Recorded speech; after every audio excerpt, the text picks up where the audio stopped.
Hi, everybody. Welcome back to another episode of Tina's Arena. Today, I have a very special guest with me, Diane Sorensen. Diane is one of my former clients, and she has had a really cool journey that I just thought would be so impactful for everyone to hear. So, welcome, Diane, to the podcast. Thank you, Tina. Glad to be here. Where do we start? Let's talk about how you felt initially with your relationship to food and exercise. Could you describe that?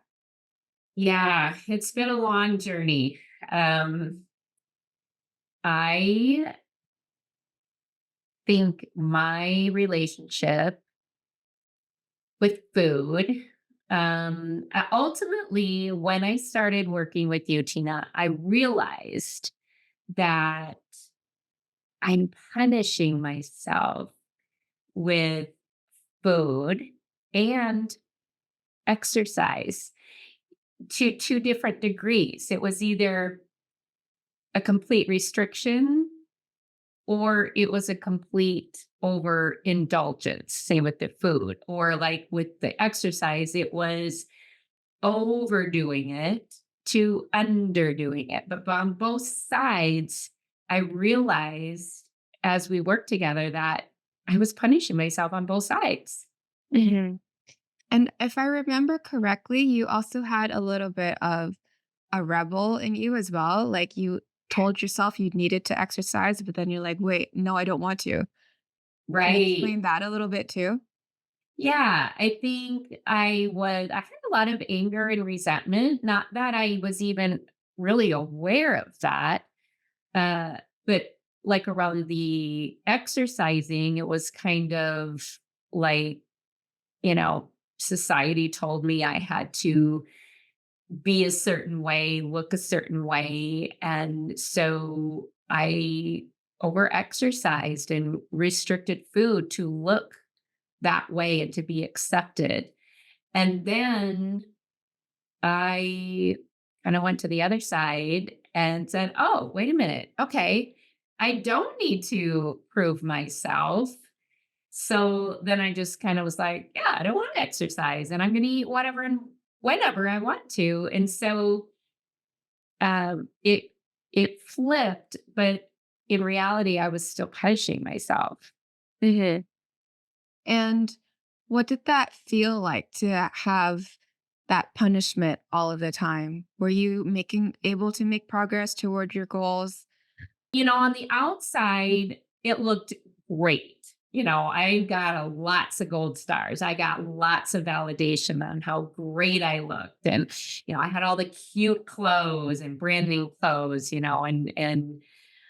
but inside it felt terrible because Mhm. I was constantly had to keep this facade up, really. I had to keep this up. And food took over my life. It was like I was so obsessed with it constantly. And then on the other side, when I decided, and actually this kind of happened in 2020, right when, the pandemic and, I was doing my own personal work and decided, oh, I don't have to do this. So then I flipped on the other side, but that didn't feel good either because I was overindulging and just stuffing myself. And that felt terrible. Mhm. I really wish that people would stop commenting on body size because when I was depressed and I lost a bunch of weight, people also told me that I looked great. And it doesn't go, right? Because people are telling you you look amazing, but deep down inside, like you feel like garbage. And it's Right. like, do I need to always feel this way in order to look good to other people? It doesn't Right. We work. so want that validation though, right? We get so um, committed to having that outside validation because we're not actually giving that validation to ourselves. Yeah. And Okay. that was one way I felt that was available to me to get that validation that way.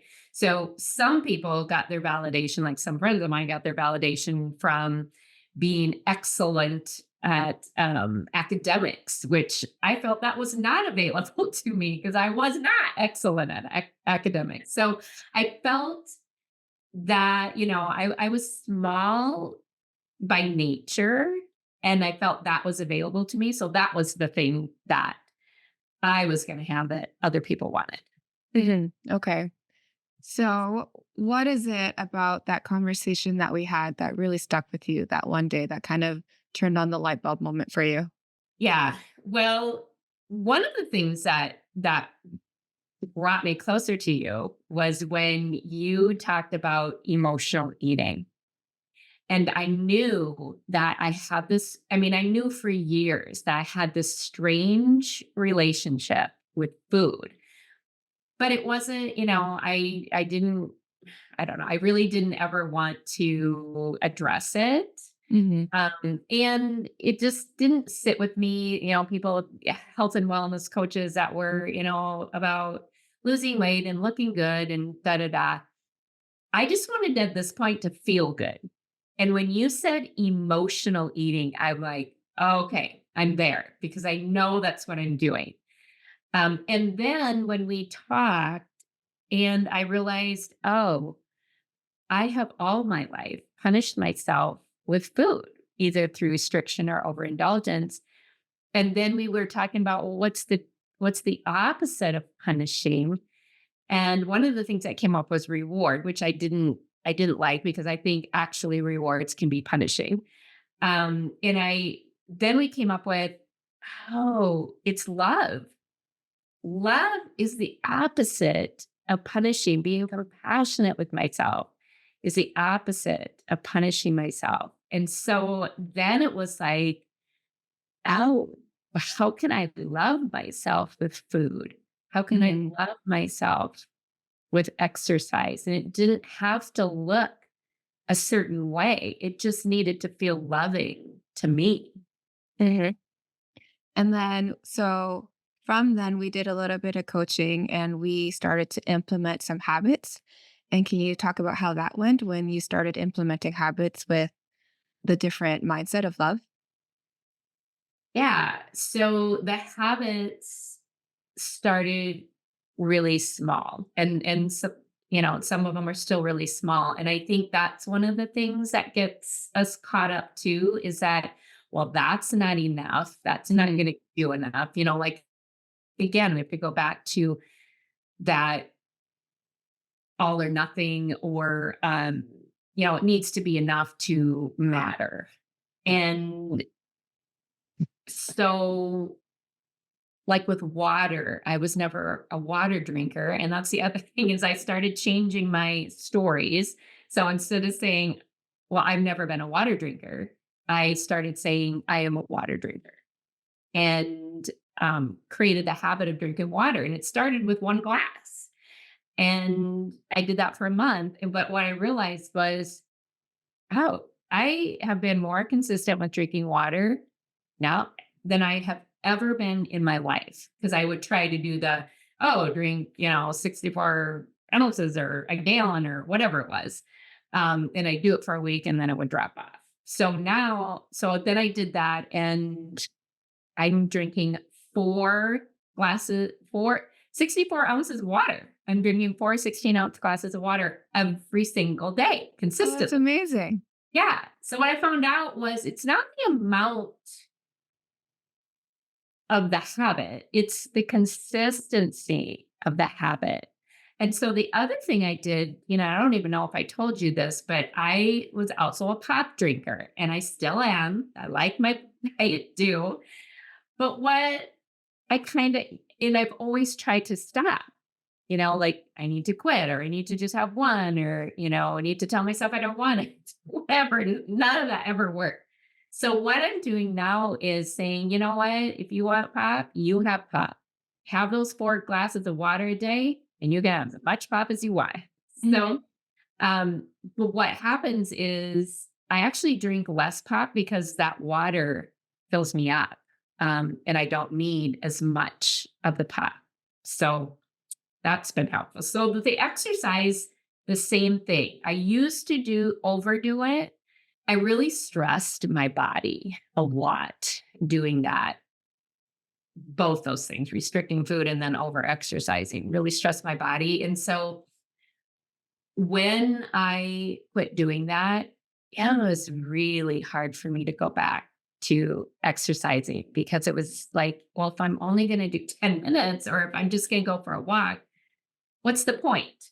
Mhm. So, and I still have to really work on this. So I started just going for a walk every day. And then that led to 10 minutes of structured exercise. And that led to 20 minutes of structured exercise. And there are days I fall off of that. And then I've got to recommit to those 20 minutes. So, yeah, that's kind of what I'm doing. That's incredible. I love to hear that, Diane. Thank you for sharing. And I wanted to point out there, thing about exercise, how a lot of us, when we used to exercise in the past, it used to be very high intensity, like very hard work on the body. Mhm. And that will eventually cause burnout, which it did, right? Right. And then, so you've been sitting at home for a week, a couple of weeks, and now it feels even harder to go back because you don't want to go back to that Mhm. intense exercise Right. anymore. So you just avoid it even more. Yeah, that's exactly what Yeah. happened. So, Yeah, and, like, I never thought about it as burning out on exercise, but you're right, I did. It Even, pro bodybuilders, they have to take breaks training the certain muscles. Like they can only hit a certain muscle once or twice a week because it needs the Mhm, rest.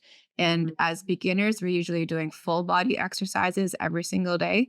And it becomes a lot easier for us to burn out, especially if you're going 0 to 100. Like you hit that wall so much easier. And then you feel like, I don't want to go back because I don't want to hit the wall again. It's right, exhausting to continually yeah, hit the wall. yeah.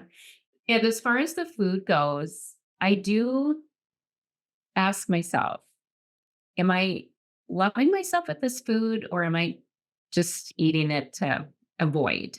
Um, Mhm. and it's really helped me to create the habit of not having to be over full or not having to be under full either, if that makes sense. So it was really a learning of what it felt like to not be starving Mhm. or not be over full. Because to be honest, I did not know what that felt like. I was either one or the other. Yeah, I think a lot of people struggle with this, especially because if you're over or emotional eating, you're usually overeating as well. So you lose the sense of fullness in your stomach. But I also love what you just said that because you're eating and you're loving yourself like through the food, you number one, allow yourself to be satisfied. So you love yourself enough to feed yourself enough food. And then number two, you love yourself to not overeat because you also understand that overeating causes discomfort and like is not working towards your long-term goals as well. Yeah. Yeah. And it's been great. It's been such a learning, but I noticed that I have gotten into a couple pairs of jeans that I had outgrown before. That's incredible. So You haven't told me that. I know Congratulations. it. That just happened recently. Yeah. Um, and I feel so much better in my body. I'm not trying to lose weight, but I think that's was part of, what happened. I don't weigh myself. I truly, my goal is to feed myself to where I feel comfortable in my body. And Mhm. I feed myself to things that somebody who loves themselves would feed themselves, like, Mhm. vegetables and um, things like that, proteins. And I also, give myself permission to eat the foods I love. So yesterday was my birthday and we Oh, went out happy for pizza. belated. Thank you. Because pizza is my absolute favorite food.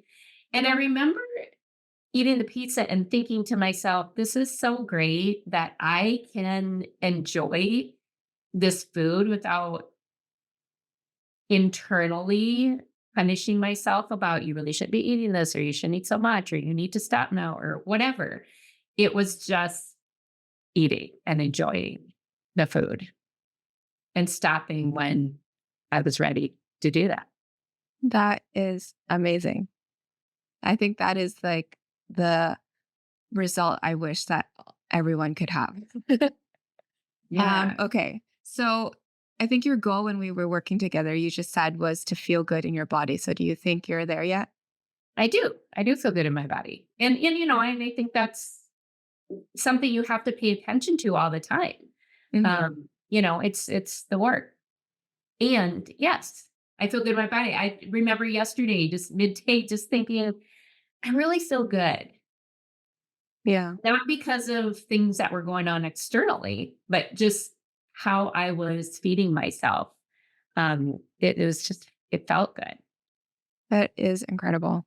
And I also want to mention that I think Diane is was very, very good at this type of work because this is literally the work that you do, analyzing your behavior and kind of discovering patterns, and understanding triggers as well. So, do you want to talk about the work that you do and how this kind of related to all of this?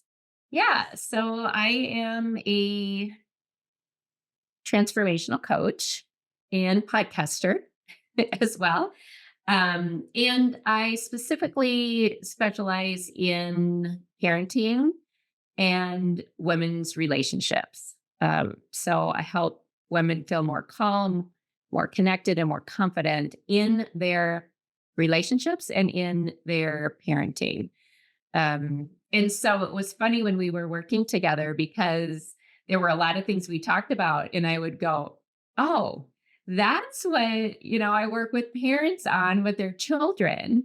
And so, okay, so now this is the same thing I need to do with myself and my food, like being present with Hmm. the food. And so it was really interesting to do the work on this end, um because we're always doing the work, right? Hmm. We're always evolving.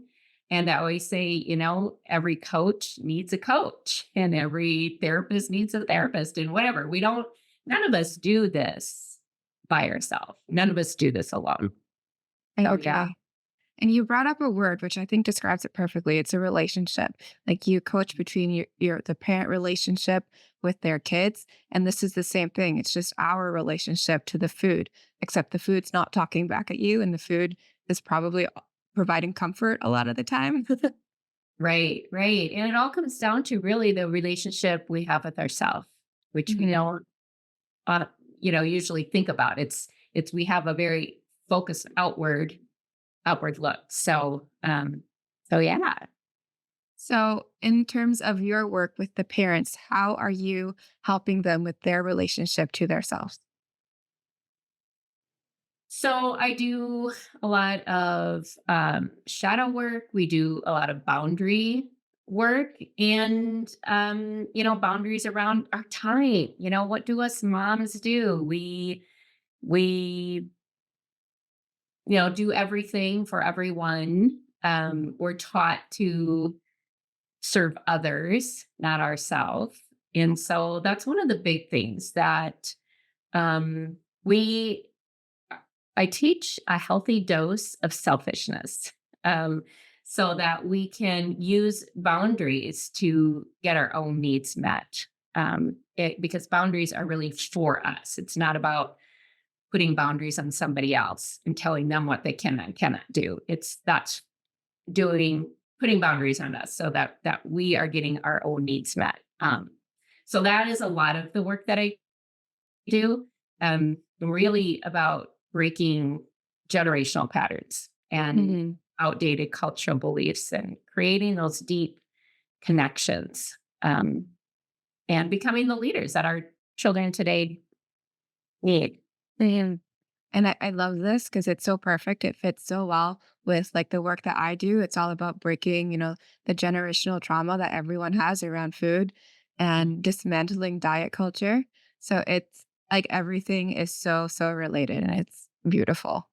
Yeah, it is. And it's so great that we can, um, yeah, just do this work together and help each other rise and evolve. So Mhm. I thank you for the work that you do, um, and helping me in discovering my own patterns. Because, it's easy to see the patterns in other people, Mhm. but the work is discovering our own patterns that are keeping us stuck. Yeah, you're welcome, Diane. Thank you so much for trusting me. Is there anything else that you would like to leave the listeners with? Where can they find you? I have a podcast called Beautiful Behavior, so they can find me there at the podcast, on Instagram at dianesorensen.bb or Beautiful Behavior, and on my website, dianesorensen.net. Awesome. Thank you so much for joining me today. You're welcome. Thank you for having me. Yeah, you